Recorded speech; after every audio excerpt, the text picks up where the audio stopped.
In the summer of 2025, the world began to sense that something was changing with Ozzy Osbourne. For years, he had dealt with serious health issues, including Parkinson's disease and complications from a fall in 2019 that led to nerve damage. But as time moved on, fans noticed that Ozzy had grown quieter. The man known for his wild performances and loud music had slowly faded from the public eye. He had stopped touring, canceled public appearances, and rarely gave interviews. While some fans still hoped he might return to the stage, those closest to him knew he was in his final days. Ozzy was spending more and more time at his home in Buckinghamshire, England, where his estate had been turned into a place of care. Rooms once used for music and family events now held medical equipment, nurses' stations, and therapy setups. Even though his health was failing, Ozzy kept a positive spirit. He still loved watching old horror movies, enjoyed fan mail being read to him, and took part in small family dinners whenever he could. Behind the silence, there was peace, and a man who had come to accept his journey's end. Although Ozzy had always been open with his fans, his final days were kept private. Sharon Osbourne, his wife of many years, had slowly limited who could visit the home. Only close family and trusted caregivers were allowed inside. Friends and the public didn't know how serious things had become. Despite his physical struggles, Ozzy remained mentally sharp. He would still crack jokes and ask for his tea just the way he liked it. Nurses described him as a man trapped in a body that wouldn't cooperate anymore. He could no longer move on his own, but his mind was present. Every visit from his children, every conversation, felt more emotional than before. He often sat by the window, staring at the garden, the sky, or just into the distance. No one knew exactly what he was thinking. Maybe he was remembering his childhood in Aston or thinking about fans chanting his name. Maybe he was simply enjoying the quiet. But there was something clear to everyone around him: Ozzy was waiting. Waiting for one last moment, one final act before the curtain would fall. On July 5, 2025, something special happened. Ozzy made a surprise public appearance in his hometown of Birmingham. It wasn't just a concert, it was a farewell. The event, called Back to the Beginning, was held at Villa Park, just miles from where Ozzy grew up. Although the promotion didn't say it was his last show, those close to him knew it was a goodbye. Sharon had planned the event for months, not just for the fans but for Ozzy himself. It was a chance for him to feel the love one last time. That night, he was helped onto a throne in the middle of the stage. There were no tricks, no cover-ups, his health problems were visible, and he didn't hide them. Large screens around the stadium showed photos from his youth, concert footage, and personal moments with his family. When he was handed the microphone, 50,000 fans went completely silent. Ozzy spoke just a few words: "I don't know what to say. You've been with me all this time. Thank you from the bottom of my heart." The crowd cheered, many with tears in their eyes. He didn't sing, but he sat and listened. He soaked in the energy, the applause, the love. That final concert was more than a performance, it was a celebration of life. Legendary musicians joined the stage to honor Ozzy. Tony Iommi and Geezer Butler performed War Pigs with support from Zakk Wylde. Even younger artists like Dave Grohl and Corey Taylor made surprise appearances, showing how Ozzy's influence had spread across generations. Backstage, the atmosphere was emotional. Crew members who had worked with Ozzy for decades wiped away tears. Everyone knew this was the end, not of his fame, but of his public life. The concert raised over $100 million for Parkinson's research and children's charities, causes Ozzy cared deeply about. After about an hour, Ozzy was quietly wheeled off stage. The music continued, but Ozzy's moment was done. His silent exit was perfect: no drama, no spotlight, just peace. That night, the internet exploded with tributes. Fans from around the world shared clips, stories, and photos. Fellow musicians posted memories, from wild tours to quiet moments. Everyone understood that they had witnessed something historic. The loudest man in rock had said goodbye in the softest, most meaningful way. After the emotional farewell, Ozzy returned to his Buckinghamshire estate. The home, though large and beautiful, now felt smaller. Time and illness had changed its meaning. Once filled with music and laughter, the house was now a quiet sanctuary.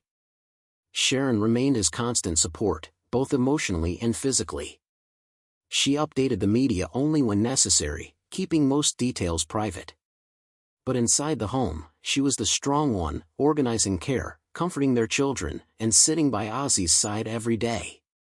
Their children, Jack and Kelly, flew in to be close. Grandchildren tiptoed through the halls, sensing something important was happening, even if they didn't fully understand. There were no dramatic family meetings or sad announcements.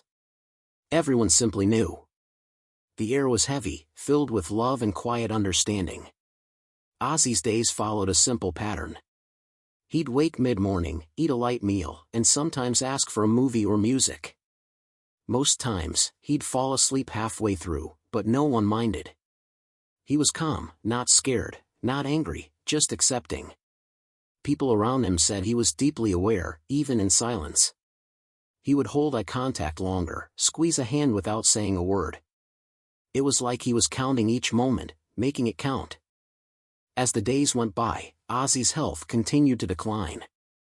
Breathing became harder, and sleep came more often. He could no longer speak much.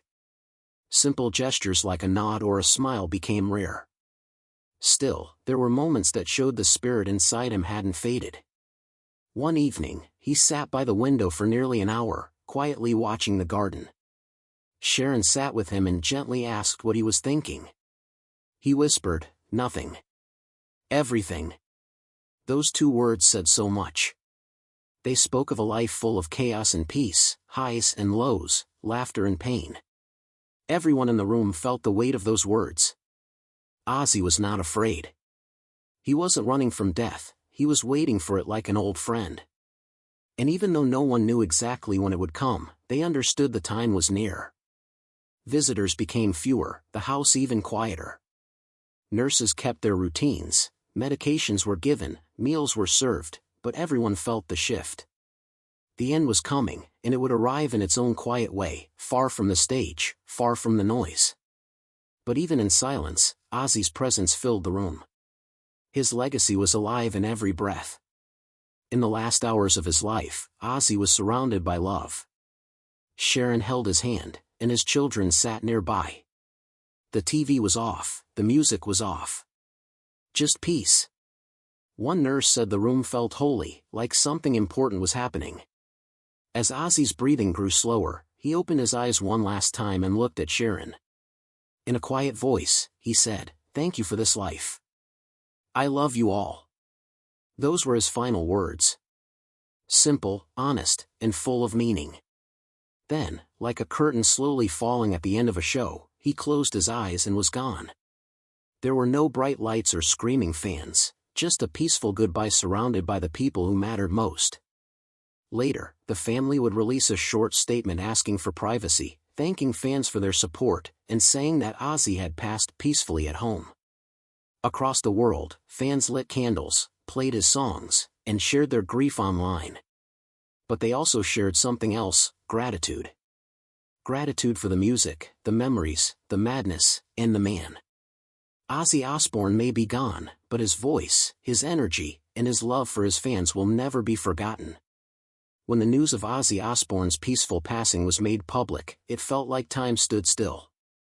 Fans who had followed him for decades, through the highs of Black Sabbath, his solo career, and even his reality show days, took to social media to share memories and tributes.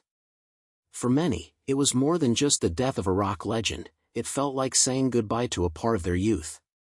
People posted pictures of their first concerts, shared stories about how his music helped them through dark times, and quoted his lyrics like sacred texts. In cities around the world, from Los Angeles to Tokyo to London, impromptu gatherings took place. Candlelight vigils were held, tribute concerts were planned, and radio stations dedicated entire evenings to playing his greatest hits. But what stood out most wasn't just the noise or celebration. It was the deep emotional connection that fans had with him. Ozzy wasn't just a rock star. He was someone who had lived life on the edge, fallen down, gotten back up, and shown the world that even wild souls have tender hearts. His openness about his struggles with addiction, his battle with Parkinson's, and his love for his family made him feel real and relatable.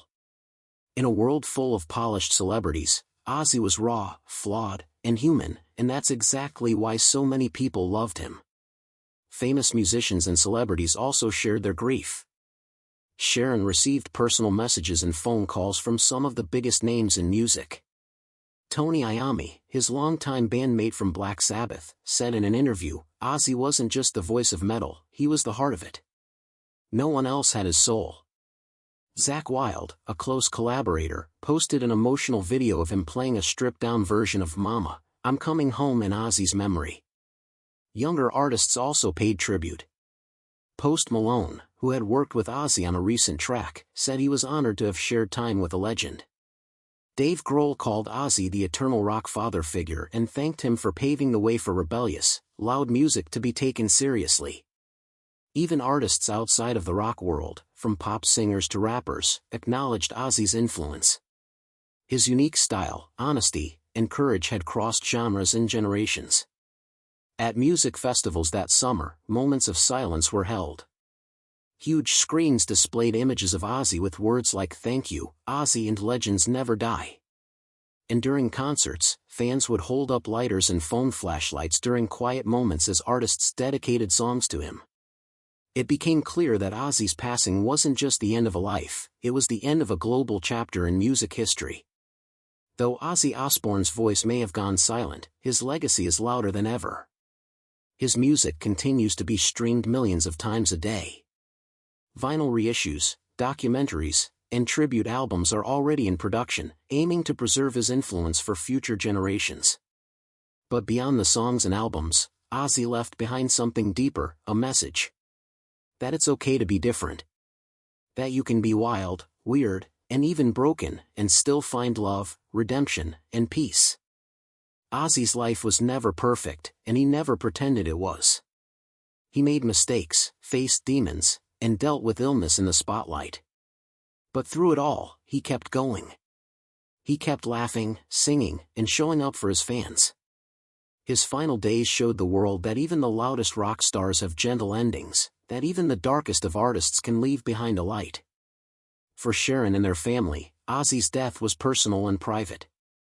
But the way they handled his final days, with grace, love, and quiet strength, taught the world something powerful, that love doesn't end with death. It echoes. In every chord, every lyric, and every memory shared by those who were touched by his music. Perhaps the most emotional part of Ozzy's story isn't just how he lived or even how he died, but what he left behind in his final words. Thank you for this life. I love you all. These were not just words for his family, but for his fans. For the millions who followed him from the early days of Black Sabbath to his solo hits, to his TV fame, and beyond.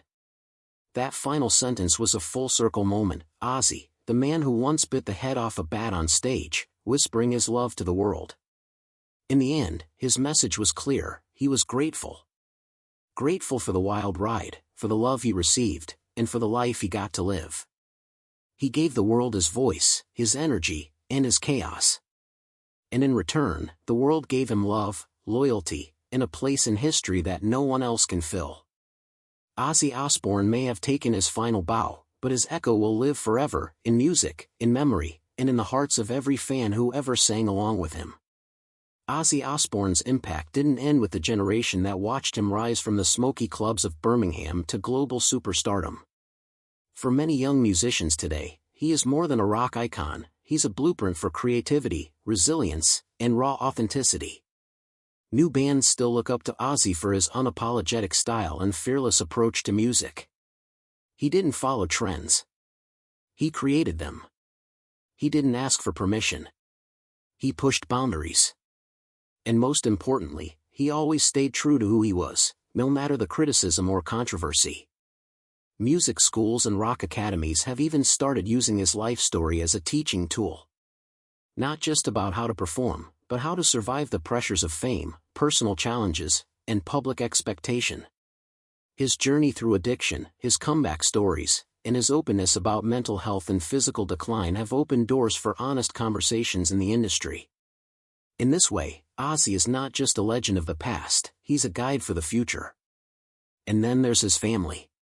Jack and Kelly Osbourne have carved out their own spaces in entertainment and media, and they often speak about their father with love and pride. In interviews, they've said that Ozzy was more than a rock star at home, he was a dad who loved horror movies, bedtime stories, and Sunday dinners. Through them, the world gets a glimpse of the real man behind the madness. It's a reminder that legacy isn't just about fame, it's about love passed down through generations. In the end, Ozzy Osbourne didn't just leave behind a discography, he left behind a feeling. That it's okay to be wild, different, and deeply human. His music gave people courage. His life gave people hope. And his death, though sad, brought the world together in shared gratitude. The final image of Ozzy, sitting quietly, whispering thank you for this life. I love you all, is now etched into music history. It wasn't the scream of a rock god. It was the whisper of a man saying goodbye on his own terms. And in that moment, Ozzy Osbourne didn't just end a story, he completed a legacy.